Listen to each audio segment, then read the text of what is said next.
Hello everyone, welcome to the अग्निज online classes. और आज की क्लास में हम आगे बढ़ाएंगे क्लास 12th अकाउंटिंग का chapter cash flow statements. So students, आज की क्लास में इलस्ट्रेशन 34 करने वाले हैं, जो कि फाइनेंसिंग एक्टिविटीज़ के ऊपर एक इलस्ट्रेशन है। तो पहले क्वेश्चन समझेंगे, उसके बाद हम सॉल्व करेंगे। सबसे पहले आपको यहाँ इक्विटी शेयर कैपिटल दिया हुआ है, जो कि मैंने आपको बताया था स्टूडेंट्स, ये फाइनेंसिंग एक्टिविटीज़ में आता है।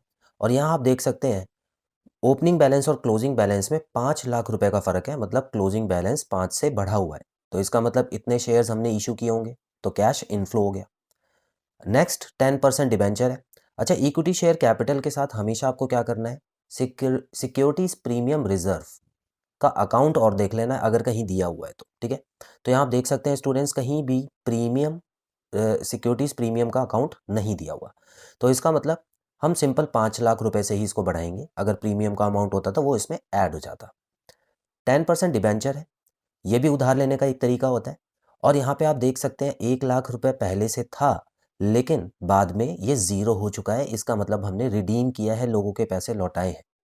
ठीक है, लेकिन इस पे एक इंटरेस्ट भी देना होता है 10% का। याद होगा आपको, 10% का इंटरेस्ट आपको तब देना होता है जब कोई एडजस्टमेंट नहीं होती, और ओपनिंग बैलेंस पे देना होता है हमेशा। तो इसका कितना बनता है, 10,000 रुपये बनता है ना। और यहाँ पे एक और डिबेंचर है जो कि बढ़ा है, पहले ज़ीरो था लेकिन अब 2 लाख रुपए हो चुका है। इसका मतलब यहाँ पे हमने पैसे उठाए हैं, और ये 8% डिबेंचर है, इसका भी इंटरेस्ट बनता है। लेकिन स्टूडेंट्स यहाँ पर आप देखिए, नीचे यहाँ पे इन्होंने साफ साफ दे दिया इंटरेस्ट पेड ऑन डिबेंचर्स 10,000। तो अगर नीचे एडजस्टमेंट में दे दिया है, तो इसका मतलब इतना ही इंटरेस्ट हमने दिया होगा। तो आपको ज़्यादा कैलकुलेशन में जाने की ज़रूरत नहीं है, आप सीधा सीधा इतना ही अमाउंट लिख दीजिए। क्लियर है? तो ये दोनों का मिला के ही डिबेंचर्स के बारे में दिया गया है। चलिए, तो इसका मतलब ये दोनों तो आएंगे ही, साथ साथ में ये अमाउंट भी आएगा। Dividend paid ₹50,000। अब इक्विटी शेयर कैपिटल है, तो इस पर डिविडेंड हमने 50,000 रुपये का दिया है, तो ये अमाउंट भी आता ही है, आपको पता है। इंपॉर्टेंट क्या है स्टूडेंट्स, ये वाली एडजस्टमेंट देखिएगा। अब एग्जाम में आ जाती है तो आप कंफ्यूज हो जाते हैं। लिखा हुआ है during the year 2023-24 the company issued bonus share in the ratio 2:1 by capitalising reserve. अब यहाँ पर बोनस शेयर का नाम सुन के बच्चे सोचते हैं कि है तो शेयर्स ही, तो इसका अमाउंट भी आना चाहिए। स्टूडेंट्स, पहले तो बोनस शेयर का मतलब समझिए। मान लेते हैं कि मेरी कंपनी ने 1,000 शेयर मिस्टर एक्स को इशू किए हुए हैं, 1,000 शेयर। ठीक है, अब मैं क्या करना चाहता हूँ, मान लेते हैं कोई भी फेस्टिवल आ गया है या कोई कंपनी की एनिवर्सरी है, जिसके जिसके लिए मैं इनको कुछ देना चाह रहा हूँ, या तो वो प्राइज़ हो सकता है या एक गिफ्ट के तौर पे देना चाहता हूँ, तो मैं इनके शेयर्स डबल करना चाहता हूँ। तो इसका मतलब मैंने इनके जो बोनस शेयर थे वो कर दिए डबल।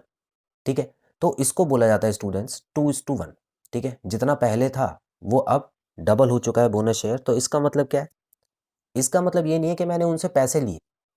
जब भी पहले उनको जब मैंने शेयर इशू किए थे, तो इसका मतलब था उनको अपनी कंपनी में मैंने हिस्सा दिया था, और इसके बदले में मैंने उनको उनसे पैसे लिए होंगे, है ना, उधार लिया होगा। लेकिन अब ये 1,000 रुपये के सीधा 2,000 जो शेयर है मैंने कर दिए हैं, मतलब उनका अमाउंट जो है वो डबल हो गया है। लेकिन मैंने इस बार उनसे कुछ नहीं लिया, अपनी जो मेरे पास कैपिटल थी, जो कंपनी के पास रिजर्व में कैपिटल होती है, उसको थोड़ा और लिक्विडेट किया है और इनके नाम पे कर दिया है। ये मतलब होता है स्टूडेंट्स। ठीक है, अब इसका मतलब है यहाँ पर कोई भी कैश का ट्रांजैक्शन नहीं हुआ। पहली बार में तो कैश का ट्रांजैक्शन होता, लेकिन जब बोनस शेयर मैंने इशू किए हैं, तो ना ही उनसे पैसा लिया है और ना ही मैंने उनको पैसा दिया है। मैंने तो अपनी कैपिटल को कम किया है बस। ठीक है, तो कैश फ्लो तो हुआ ही नहीं ना। तो इसका मतलब है स्टूडेंट्स, यहाँ पर ये वाली ट्रांजैक्शन आएगी नहीं। कभी भी बोनस शेयर का आ जाए ना इसमें, तो आपको उसको इग्नोर करना है। आई होप ये चीज़ क्लियर है। चलिए, अब हम क्वेश्चन करना शुरू करते हैं। बहुत ही सिंपल क्वेश्चन है। तो यहाँ अगर आप देखें स्टूडेंट्स, सबसे पहले मैं यहाँ पे हेडिंग डाल देता हूँ, cash flow from financing activities. और इसमें हमेशा की तरह कुछ चीज़ें प्लस होंगी और कुछ चीज़ें माइनस होंगी। तो ऐड और लेस के 2 कॉलम बना दें। चलिए, सबसे पहले यहाँ पर क्या हो रहा है, इक्विटी शेयर कैपिटल से पैसा लिया जा रहा है 5 लाख रुपए। तो मैं यहाँ पे लिख दूंगा proceeds from equity equity shares. ठीक है ना, और प्रीमियम तो है नहीं, तो सीधा सीधा जो 5 लाख रुपए का अमाउंट था वो यहाँ पे आप लिख दीजिएगा, पॉजिटिव बैलेंस है। उसके अलावा 10% डिबेंचर कम हुए हैं स्टूडेंट्स, ठीक है, तो यहाँ पे आपको लिखना है रिडेम्पशन ऑफ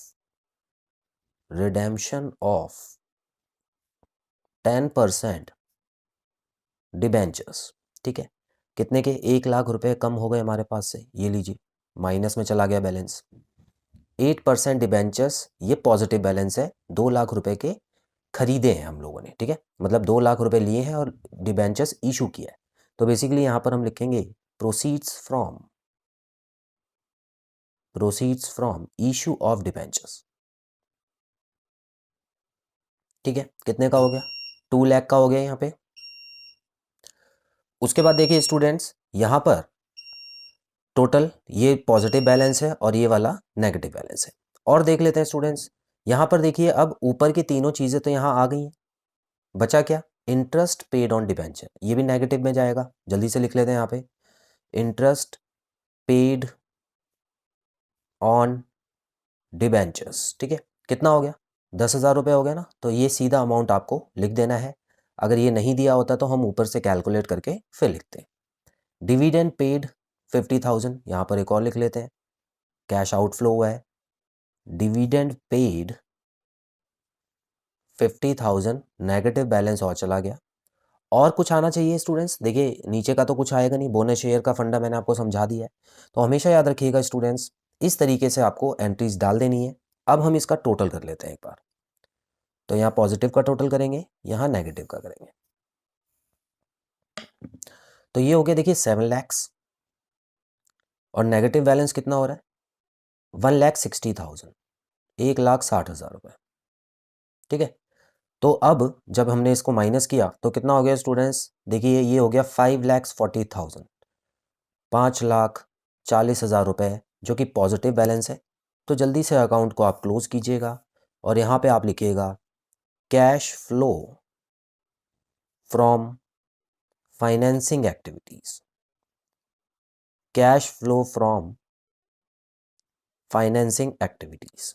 क्लियर है स्टूडेंट्स, तो इस तरीके से आपको आगे बढ़ते हुए चलना है, बहुत ही सिंपल क्वेश्चन है।